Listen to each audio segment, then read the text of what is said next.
குயிக்காக ஒரு plum cake செய்யலாமா? அதுக்கு ஏங்க நம்ம ஒரு வருஷம்லாம் வெயிட் பண்ணோம். தோன்றப்ப செய்ய வேண்டியது. ஆனால் நான் செய்யறதுக்கு ஒரு ரீசன் இருக்குது. இந்த வீடியோவில் ஒரு குட்டி கை வரும் பாருங்கள். அந்த கைக்காக தான் நான் கேக்கே செய்ய கற்றுக்கினேன்.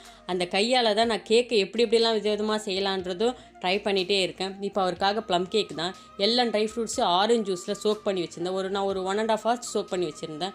அந்த கேஃபில் வந்து நான் சுகர் சிரப் ரெடி பண்ணிவிட்டு நல்லா கோல்டன் ப்ரௌனில் வரணும். நான் 1 கப்பு சுகர் தான் எடுத்திருந்தேன். அதில் வந்து வாட்டர் மிக்ஸ் பண்ணிவிட்டு ஓரமாக ஆற வச்சிடுறேங்க.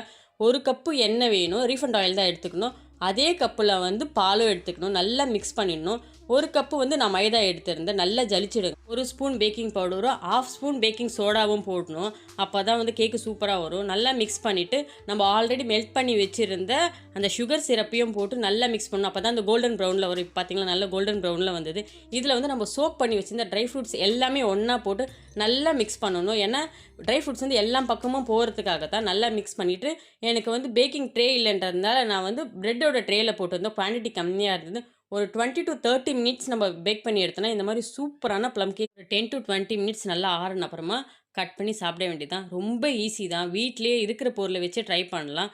ஆனால் கொஞ்சம் அதுக்கான டைம் மட்டும் எடுக்கணும். கரெக்டான ப்ராசஸ் இருந்தால் போதும். கேக்கு சூப்பராக தான் வருது.